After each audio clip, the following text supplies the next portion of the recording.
So if you have a friend, family, or loved one that is over the age of 65, is disabled or totally blind, and needs long-term care benefits through Medicaid, or in Massachusetts, Mass Health, what are the rules for eligibility?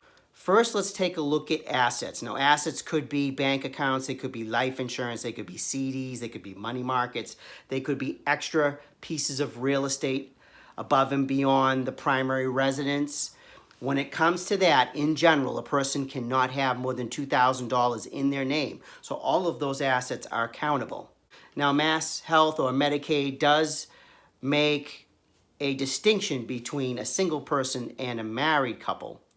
With a single person, once again, those rules would apply, no more than $2,000 in their name. Now, when it comes to a married couple, once again, the applicant, the person that needs the benefits, cannot show more than $2,000 in their name. If there is a healthy spouse, they call the community spouse, a person living in the community, in other words, then that spouse is able to keep just over $130,000 total of the couple's countable assets. So in essence, just over $132,000 is allowed to be kept by the couple.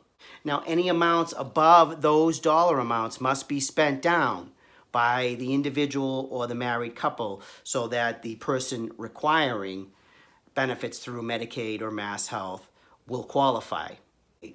Well, whether the person's single or married, the same rule applies for the primary residence.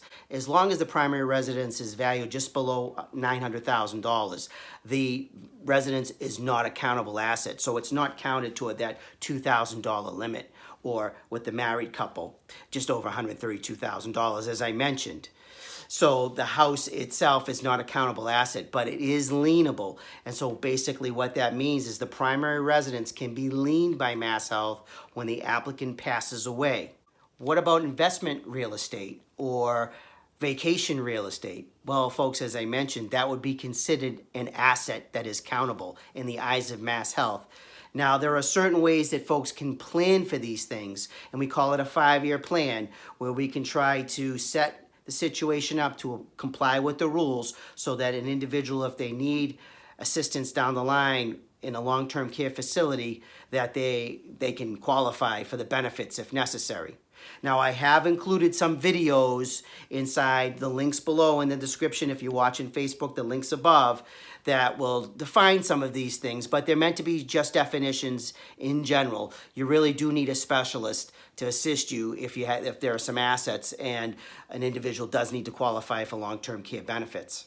Now, if you're watching me on Facebook, make sure that you like the video. If you're watching me on YouTube, make sure you click down the lower right-hand corner to subscribe, and I'll have some other videos appearing here that are related to this video just to kind of reinforce the concepts that I'm talking about. These are all general concepts though, folks. Dave Ceruolo, CeruoloLaw.com.